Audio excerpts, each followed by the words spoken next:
Skimmed milk यानी मलाई उतारा हुआ दूध। सोचिए, आज हम इसकी बात करेंगे पर पीने के लिए नहीं, बल्कि एक एक दवा की तरह। और ले सोचिए अपने आप में मतलब कितनी अजीब है ना। आज हम दूध को देखते हैं कैल्शियम के लिए, प्रोटीन के लिए, पर उस दौर में जिसकी हम बात कर रहे हैं, इसे डायबिटीज और किडनी की गंभीर बीमारियों के इलाज से जोड़ा जा रहा था। बिल्कुल, और आज हमारे पास एक बहुत ही पुराना दस्तावेज है जो इसी पर रोशनी डालता है। इसका नाम है लैक डिफ्लोरेटम, जो स्किम्ड मिल्क का ही एक फैंसी नाम है। हमारा मिशन सिर्फ ये जानना नहीं है कि इसमें क्या लिखा है, बल्कि ये समझना है कि उस जमाने के लोग शरीर और बीमारी को कैसे देखते थे, कैसे एक आम सी चीज को इतने शक्तिशाली इलाज का दर्जा दिया गया। सही बात है। और ये समझना भी जरूरी है कि ये दस्तावेज किस नजरिए से लिखा गया है। ये उन लक्षणों की एक लिस्ट है जिन्हें स्किम्ड मिल्क से ठीक किया जा सकता है। मतलब अगर किसी मरीज में ये लक्षण दिखते हैं तो ये दवा उसके लिए हो सकती है। ये एक तरह से कह सकते हैं कि एक मेडिकल पहेली को सुलझाने जैसा है। हाँ, और इस स्टडी को डॉक्टर स्वान ने किया था और उन्हें प्रेरणा मिली थी डॉक्टर डोनकिन के काम से। सबसे दिलचस्प दावा तो ये है कि इसमें बताया गया हर लक्षण किसी न किसी मरीज के इलाज में कंफर्म किया गया था। मतलब ये सिर्फ कागजी बातें नहीं थीं। नहीं, इसे प्रैक्टिस में लाने की कोशिश हुई थी। तो चलिए इस पुरानी मेडिकल सोच की दुनिया में उतरते हैं और देखते हैं कि ये हमें क्या सिखाती है। ठीक है, तो चलिए इसे परत दर परत समझते हैं। मुझे जो बात सबसे हैरान करती है वो ये है कि दस्तावेज की शुरुआत किसी शारीरिक बीमारी से नहीं, बल्कि एक बहुत ही गहरी मानसिक हालत से होती है। और ये बहुत अहम बात है। देखिए, पहला लक्षण है गहरी निराशा। जीने की कोई इच्छा नहीं, मौत का डर नहीं है, लेकिन एक पूरा यकीन है कि वो मरने वाला है। ये सिर्फ उदासी नहीं है। नहीं, ये डिप्रेशन से कहीं ज्यादा है। ये तो एक तरह की निश्चितता है कि सब खत्म होने वाला है। ये तो बहुत ही डार्क है। ऐसा लगता है जैसे इंसान ने उम्मीद ही छोड़ दी हो। आज के दौर में हम इसे शायद गंभीर क्लिनिकल डिप्रेशन कहते। बिल्कुल। और अगर हम इसे उस दौर के हिसाब से देखें तो ये पोषण की भयानक कमी और नर्वस सिस्टम पर उसके असर की तरफ इशारा करता है। जब शरीर को मतलब महीनों या सालों तक सही न्यूट्रिशन नहीं मिलता तो दिमाग काम करना बंद कर देता है, उम्मीद खत्म हो जाती है। यह हमें बताता है कि वो लोग मन और शरीर को अलग अलग नहीं देखते थे। उनके लिए दिमागी हालत शरीर की हालत का ही एक आईना थी। मन की इस गहरी उदासी के बाद कहानी एक बहुत ही अजीब नाम पर आती है, अमेरिकन सिरदर्द। एक मिनट, अमेरिकन सिरदर्द, ये नाम ही इतना अजीब है। क्या उस समय सिरदर्द भी देशों के नाम पर होते थे? है ना, अजीब नाम। शायद ये उस समय अमेरिका में बहुत आम रहा होगा या किसी अमेरिकी डॉक्टर ने इसे सबसे पहले विस्तार से बताया होगा। लेकिन नाम से ज्यादा जरूरी इसका ब्यौरा है, जो कमाल का है। बताया गया है कि ये दर्द सुबह उठते ही माथे से शुरू होता है और धीरे धीरे सिर के पिछले हिस्से तक पहुंच जाता है, जिसे हम विज्ञान की भाषा में ऑसिपुट कहते हैं। अच्छा। और ये कोई मामूली सिर दर्द नहीं है। इसके साथ धड़कन का तेज होना, जी मिचलाना, हाँ। उल्टी और यहां तक कि थोड़ी देर के लिए आंखों के सामने अंधेरा छा जाना भी बताया गया है। ये आज के क्लासिक माइग्रेन के लक्षण हैं। लेकिन यहां जो बात गौर करने वाली है वो है बारीकी। वो सिर्फ ये नहीं कह रहे कि सिर दर्द है, वे बता रहे हैं कि दर्द कहां से शुरू होकर कहां जाता है, दिन के किस समय होता है और किन चीजों से घटता बढ़ता है। हाँ, ये भी बताया गया है कि शोर, रोशनी या जरा सी भी हरकत से ये दर्द बढ़ जाता है, लेकिन सिर को कसकर पट्टी से बांधने पर आराम मिलता है। ये तो बहुत ही स्पेसिफिक जानकारी है। और यही इस पूरे दस्तावेज की आत्मा है, विशिष्टता। ये दिखाता है कि वो डॉक्टर हर मरीज को एक जैसा नहीं देख रहे थे। वे हर व्यक्ति के अनुभव की वो छोटी छोटी बातों पर ध्यान दे रहे थे। ये एक तरह से आज के पर्सनलाइज्ड मेडिसिन का बहुत ही पुराना रूप है। तो एक पैटर्न दिख रहा है। राइट। कहानी दिमाग की गहरी उदासी से शुरू होती है, फिर वो उदासी एक भयानक सिरदर्द का रूप लेती है। ऐसा लग रहा है जैसे इंसान अंदर से धीरे धीरे टूट रहा है। बिल्कुल। और ये टूटन और नीचे उतरती है। सिरदर्द के बाद एक और बहुत अजीब एहसास का जिक्र है, ग्लोबस हिस्टेरिकस। मैंने ये शब्द सुना है, पर इसका ठीक ठीक मतलब क्या है? इसका मतलब है पेट से गले तक एक बड़े गोले के उठने का एहसास, जिससे इंसान का दम घुटने लगता है।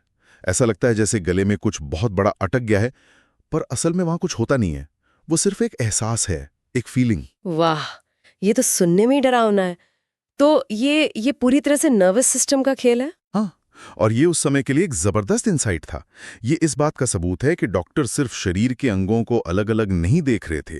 वे समझ रहे थे कि मन का तनाव या पेट की गड़बड़ी गले में इस तरह का नाटकीय एहसास पैदा कर सकती है। ये असल में मन और शरीर के कनेक्शन को समझने की शुरुआती कोशिश थी, जिसे आज हम साइकोसोमैटिक कहते हैं। तो सिर और गले में यह अजीब सेंसेशन तो एक बात हुई, लेकिन कहानी और भी नीचे उतरती है, सीधे पेट में। और वहां जो उल्टी का जिक्र है वो भी कोई मामूली नहीं है। बिल्कुल नहीं। इस लेख में एक और बात पर जोर दिया गया है कि ये उल्टी लगातार होती है और इसका खाने से कोई लेना देना नहीं है। मतलब ऐसा नहीं कि कुछ गलत खाया और उल्टी हो गई, ये बस होती रहती है। पहले बिना पचा खाना निकलता है जो बहुत एसिडिक होता है, और फिर कड़वा पानी। और इसमें प्रेगनेंसी के दौरान होने वाली उल्टी का भी खास जिक्र है। ये दिखाता है कि वो लोग अलग अलग हालात में भी एक ही तरह के लक्षण को पहचान रहे थे। हाँ, उनका ऑब्जर्वेशन बहुत गहरा था। और अब हम सिस्टम के सबसे निचले हिस्से पर आते हैं, जहां चीजें कह सकते हैं कि पूरी तरह से ठप हो जाती हैं। कब्ज। और ये कोई आम कब्ज नहीं है, ये एक भयानक स्थिति है। इस दस्तावेज में एक 15 साल पुराने केस का उदाहरण दिया गया है जो रोंगटे खड़े कर देता है। वाकई बताया गया है कि मरीज को मल त्यागने की इच्छा तो होती है, लेकिन घंटों जोर लगाने पर भी कुछ नहीं होता। और जब होता है तो मल इतना सूखा और कठोर होता है कि उसे निकालने में भयानक दर्द होता है और चीखें निकल जाती हैं। उस 15 साल से पीड़ित महिला का उदाहरण, दिन में 10 से 12 एनेमा लेना और उसके बावजूद कई हफ्तों तक पेट साफ ना होना, ये तो कल्पना से भी परे है। ये उदाहरण इस समस्या की चरम सीमा को दिखाने के लिए है। ये सिर्फ पाचन की समस्या नहीं है, ये पूरे सिस्टम का जाम हो जाना है। आप फिर से वो पैटर्न देखिए, मन ने काम करना बंद किया, फिर सिर ने, और अब पूरा पाचन तंत्र ठप हो गया है। ये एक इंसान के अंदर से बाहर की ओर धीरे धीरे शटडाउन होने की कहानी है। ये वाकई एक डरावनी तस्वीर है। निराशा, सिरदर्द, गले में गोला, उल्टी और फिर एक अंधहीन कब्ज। लेकिन इस स्टडी में कुछ चीजें तो ऐसी हैं जो इन सबसे भी ज्यादा अजीब हैं। हाँ, कुछ लक्षण ऐसे हैं जो पूरी तरह से अप्रत्याशित हैं, जैसे कि इसका मासिक धर्म यानी पीरियड्स पर असर। एक मिनट, क्या ठंडे पानी में हाथ डालने से मासिक धर्म रुक सकता है? ये कैसे हो सकता है? ये तो किसी पुरानी कहानी जैसा लगता है। इसका कोई वैज्ञानिक आधार हो सकता है क्या? आज का विज्ञान के हिसाब से तो ये बहुत अजीब लगता है, लेकिन इससे भी ज्यादा चौंकाने वाला दावा ये है कि एक गिलास दूध पीने से पीरियड्स का फ्लो तुरंत दब सकता है और अगले महीने ही वापस आता है। ये तो अविश्वसनीय है। इसका क्या मतलब निकाला जाए? मतलब इसका ये है कि वो लोग शरीर को एक बेहद सेंसिटिव सिस्टम की तरह देखते थे, जो बाहरी चीजों पर बहुत जल्दी और नाटकीय रूप से प्रतिक्रिया देता है। चाहे ये दावा सच हो या ना हो, ये उनकी सोच को दिखाता है कि खाना पीना हमारे हार्मोनल सिस्टम पर कितना गहरा असर डाल सकता है। और बेचैनी और नींद न आने का भी जिक्र है। इसे सिर्फ नींद की कमी नहीं, बल्कि अत्यधिक और लंबी पीड़ा कहा गया है। बिल्कुल, यानी नींद ना आना सिर्फ एक असुविधा नहीं, बल्कि एक टॉर्चर बन गया है। शरीर थककर चूर है, लेकिन दिमाग इतना बेचैन है कि वो शांत हो ही नहीं पा रहा है। ये नर्वस सिस्टम के पूरी तरह से काबू से बाहर हो जाने का संकेत है। और थकान के बारे में भी एक बहुत अजीब बात लिखी है। आमतौर पर हम काम करने से थकते हैं, लेकिन यहाँ बताया गया है कि इंसान बिना कुछ किए ही पूरी तरह से थका हुआ है। हाँ, और ये एक बहुत जरूरी फर्क है। ये थकान मेहनत का नतीजा नहीं है, ये एक स्थायी गहरी थकावट है जो हर समय बनी रहती है, और चलने फिरने से ये और भी ज्यादा बढ़ जाती है। ये एक ऐसी थकावट है जो आराम करने से भी नहीं जाती। और फिर वो ठंड लगने वाला एहसास कि कंबल ओढ़ने के बाद भी ऐसा लगता है जैसे ठंडी हवा लग रही हो या चादरें गीली महसूस हो। ये संवेदी गड़बड़ी है। मतलब हमारे सेंसेस हमें धोखा दे रहे हैं।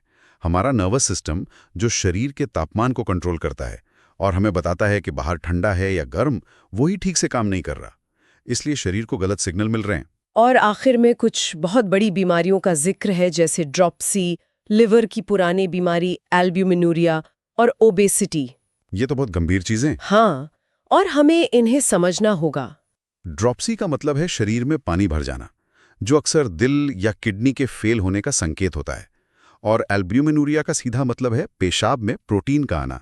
ये भी किडनी की एक गंभीर समस्या की निशानी है, जिसे उस जमाने में ब्राइट्स डिजीज कहा जाता था। तो वो लोग स्किम्ड मिल्क को शरीर के सबसे बुनियादी फिल्टरिंग सिस्टम यानी किडनी और लिवर से जोड़कर देख रहे थे। बिल्कुल। ये लिस्ट दिखाती है कि उनके लिए ये कोई छोटी मोटी चीजों का इलाज नहीं था। वे इसे शरीर की सबसे गहरी मेटाबॉलिक प्रक्रियाओं पर काम करने वाला एक शक्तिशाली एजेंट मानते थे, जो शरीर के पानी के संतुलन से लेकर प्रोटीन को पचाने तक हर चीज पर असर डाल सकता है। तो इन सब का क्या मतलब निकलता है? हमने स्किम्ड मिल्क को एक ऐसी चीज के रूप में देखा जिसे गहरी निराशा, भयानक सिर दर्द, पुरानी कब्ज और यहाँ तक कि किडनी फेलियर जैसी स्थितियों से जोड़ा गया। ये सब एक साथ बहुत अजीब लगता है। अजीब जरूर है, लेकिन ये हमें उस दौर की मेडिकल सोच की एक झलक देता है। यहाँ दिलचस्प बात यह है कि जोर सामान्य शिकायतों पर नहीं है, जैसे मुझे सिर दर्द है। जोर बहुत ही विशिष्ट, अनोखे और व्यक्तिगत लक्षणों पर है।